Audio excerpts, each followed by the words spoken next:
Hello दोस्तों, स्वागत है आपका आपके अपने यूट्यूब चैनल दिसार जीकेजीएस क्लासेस में। दोस्तों, आप सब लोग कैसे हैं? उम्मीद करते हैं आप सब लोग अच्छे होंगे, स्वस्थ होंगे, मस्त होंगे और अपनी तैयारी बेहतरीन तरीके से आप सभी कर रहे होंगे। दोस्तों, हम आपको यूथ की साइंस बुक के प्रैक्टिस सेट करवा रहे हैं, जिसमें दोस्तों आज हम आपको प्रैक्टिस सेट नंबर 20 करवाने वाले हैं। इसके पहले हमने आपको 19 सेट करवा दिया है और सभी की प्लेलिस्ट हमने आपके लिए बना दी है।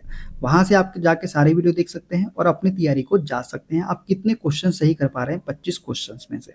वीडियो अच्छा लगे दोस्तों, वीडियो को लाइक कर दीजिएगा, शेयर कर दीजिएगा, कमेंट कर दीजिएगा। चैनल पे नए हैं, चैनल को सब्सक्राइब करके बेल आइकन को प्रेस कर लीजिएगा। और हमसे जुड़ने के लिए, क्लास के अपडेट के लिए आप हमारा टेलीग्राम चैनल ज्वाइन कर सकते हैं। टेलीग्राम चैनल का लिंक मैंने डिस्क्रिप्शन बॉक्स में आपको दे दिया है। चलिए दोस्तों, देर न करते हुए स्टार्ट करते हैं आज का अपना सेशन। पहला क्वेश्चन दोस्तों, त्वरण की एसआई इकाई क्या है? Option A metre second, option B metre प्रति सेकेंड, ऑप्शन सी मीटर प्रति सेकेंड स्क्वायर या option number D kilogram metre प्रति सेकेंड। दोस्तों, त्वरण की एसआई इकाई जो होती है ये होती है मीटर प्रति सेकेंड स्क्वायर। तो ऑप्शन सी इसका करेक्ट आंसर हो जाएगा। देखते हैं अगला क्वेश्चन। निम्न में से कौन सा समीकरण वेग समय संबंध को दर्शाता है? ऑप्शन ए एस बराबर U T plus half A T square, option B 2as बराबर V square minus U square, option C है v बराबर u प्लस ए टी या ऑप्शन नंबर डी v बराबर u माइनस ए टी। तो दोस्तों, option number C जो है v बराबर u प्लस ए टी जो है ये वेग और समय के संबंध को दर्शाता है। देखते हैं अगला क्वेश्चन। मनुष्य बहुत ऊंची ध्वनि सहन नहीं कर सकता, वह उच्चतम ध्वनि स्तर क्या है जो मनुष्य सहन कर सकता है? Option A 100 decibel, option B 80 decibel, option C 40 decibel या ऑप्शन नंबर डी 115 डेसिबल। तो दोस्तों, मनुष्य बहुत ऊंची ध्वनि सहन नहीं कर सकता, वह उच्चतम ध्वनि स्तर जो मनुष्य सहन कर सकता है वो है 80 डेसिबल। तो बी इसका करेक्ट आंसर हो जाएगा। आभासी और सीधी छवि के लिए दर्पण का आवर्धन होना चाहिए। दोस्तों, आभासी और सीधी छवि के लिए दर्पण का आवर्धन जो होना चाहिए क्या होना चाहिए बताइए? ऑप्शन ए अनंत होना चाहिए, ऑप्शन बी ऋणात्मक होना चाहिए, ऑप्शन सी धनात्मक होना चाहिए या ऑप्शन नंबर डी शून्य होना चाहिए। दोस्तों, आभासी और सीधी छवि के लिए दर्पण का आवर्धन जो होता है ये हमेशा धनात्मक होता है। क्या होता है? धनात्मक होता है। जब भी धनात्मक हो दोस्तों तो जो छवि बनेगी, प्रतिबिंब बनेगा, वो क्या बनेगा? हमेशा आभासी बनेगा। और आभासी बनेगा तो आभासी के साथ हमेशा क्या बनेगा? सीधा बनेगा, सीधा बनेगा। ठीक है, ये इतना क्लियर है आपका। और दोस्तों, एक चीज और बता देते हैं, यदि आवर्धन का मान 1 से कम है, यदि आवर्धन का मान 1 से कम है तो प्रतिबिंब हमेशा कैसा बनेगा? छोटा बनेगा। यदि आवर्धन का मान 1 से कम है तो प्रतिबिंब कैसा बनेगा? छोटा बनेगा। और यदि आवर्धन का मान 1 से अधिक है तो प्रतिबिंब कैसा बनेगा? तो बड़ा बनेगा। ये भी आपको याद रखना है। ठीक है, और एक बात इसमें अगर दोस्तों ऋणात्मक बोल दे तो यदि आवर्धन ऋणात्मक है, ठीक है, यदि ऋणात्मक दिया गया आवर्धन दोस्तों निकल के आ रहा है तो हमेशा जो बनेगा वो क्या बनेगा? वास्तविक बनेगा। ऋणात्मक सिंबल अगर दिख जाए आपको या पूछे आवर्धन ऋणात्मक है तो हमेशा कैसा बनेगा? वास्तविक बनेगा। और जब भी वास्तविक बनेगा तो वास्तविक के साथ हमें क्या हमेशा क्या बनता है? उल्टा प्रतिबिंब बनता है। ये आपको याद रखना है। चलिए देखते हैं अगला क्वेश्चन। विद्युत बल्ब के एक फिलामेंट द्वारा 5 मिनट में 0.8 एम्पीयर की धारा खींची जाती है। परिपथ के माध्यम से प्रभावित होने वाले विद्युत आवेश की मात्रा ज्ञात कीजिए। ऑप्शन ए 240 गुलाम, ऑप्शन बी 4 गुलाम, ऑप्शन सी 40 गुलाम या ऑप्शन नंबर डी 24 गुलाम। दोस्तों, हमको यहाँ पे आवेश की मात्रा ज्ञात करना है। हम जानते हैं आवेश की मात्रा Q बराबर क्या होता है? ये होता है धारा इंटू समय के। किसके होता है? धारा इंटू समय के होता है। दोस्तों, धारा कितनी दी गई हमको? यहाँ पे 0.8 एम्पियर हमको धारा दी गई है। समय कितना है दोस्तों? 5 मिनट है। मिनट को सेकंड में चेंज करेंगे तो कितना हो जाएगा? 5 इंटू 60 कर 60 कर देंगे तो कितना हो जाएगा? 300 सेकेंड हो जाएगा। कितना सेकेंड? 300 सेकेंड। तो ये हो जाएगा 0.8 इंटू 300 सेकेंड करेंगे तो कितना हो जाएगा दोस्तों? 8 या 24 और 2 जीरो बाद में। कितने अंक के बाद दशमलव है? 1 अंक के बाद। तो 240 गुलाम इसका राइट आंसर हो जाएगा। कितना? 240 गुलाम। तो ए इसका करेक्ट आंसर हो जाएगा। देखते हैं अगला क्वेश्चन। यदि धारा 10 एम्पीयर है और प्रतिरोध 50 ओम है तो विभवांतर ज्ञात करें। दोस्तों, V बराबर जानते हैं हम क्या होता है? V बराबर होता है आई आर के। आई कितनी है? 10 है, आर हमको दिया है 50। इसका जब आपस में मल्टीप्लाई करेंगे दोस्तों तो 500 वोल्ट निकल के आ जाएगा। डी इसका करेक्ट आंसर हो जाएगा। पी वी आर और आई के बीच निम्न में से सही संबंध क्या होगा? तो दोस्तों, P बराबर क्या होता है? V square upon R. यहाँ पे वी स्क्वायर अपन आर दिया है क्या? नहीं दिया है। P बराबर होता है आई स्क्वायर आर। देखिए आई स्क्वायर आर दिया है क्या? हाँ बिल्कुल, आई स्क्वायर आर दिया है। तो सी इसका करेक्ट आंसर हो जाएगा। प्रत्येक 10 ओम के दो प्रतिरोध समानांतर क्रम में संयोजित है। इसके बाद इस संयोजन को 10 ओम के तीसरे प्रतिरोध और 6 वोल्ट की बैटरी के साथ श्रेणी क्रम में संयोजित किया गया है। बैटरी द्वारा आपूर्ति की गई शक्ति क्या होगी? दोस्तों हमको शक्ति मतलब पी का मान निकालना है। सबसे पहले तो दोस्तों 10 ओम के दो प्रतिरोध है जो कि समानांतर क्रम में है, और हमने आपको बताया था जब समान मान के प्रतिरोध समांतर क्रम में जुड़े हो तो जो तुल्य प्रतिरोध होता है वो होता है कितना, आर बाई एन होता है। कितना होता है? आर बाई एन होता है।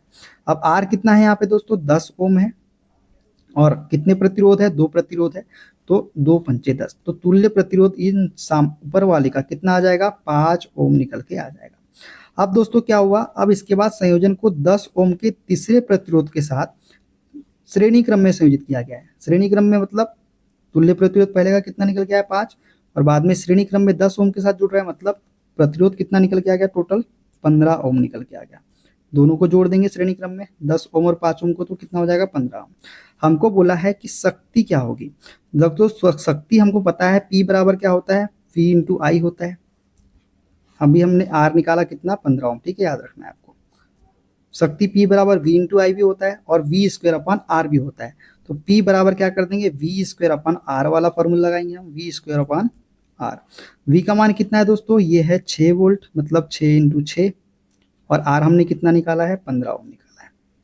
3 से काट देंगे दोस्तों, 3 5 15, 3 दूनी 6, 6 दूनी 12/5, तो 12 बटे जब 5 करेंगे तो कितना आ जाएगा? ये आ जाएगा 1.2 वाट। कितना?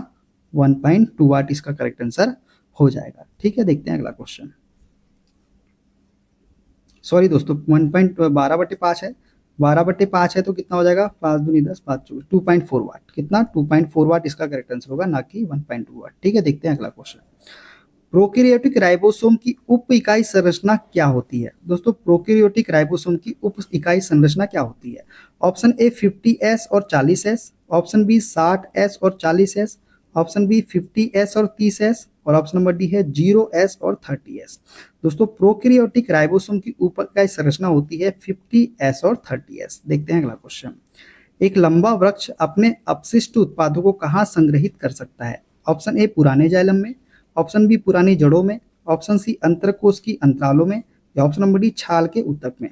दोस्तों एक लंबा वृक्ष अपने अपशिष्ट उत्पाद को जो है पुराने जाइलम में संग्रहित कर सकता है। कहाँ? पुराने जाइलम में। देखते हैं अगला क्वेश्चन।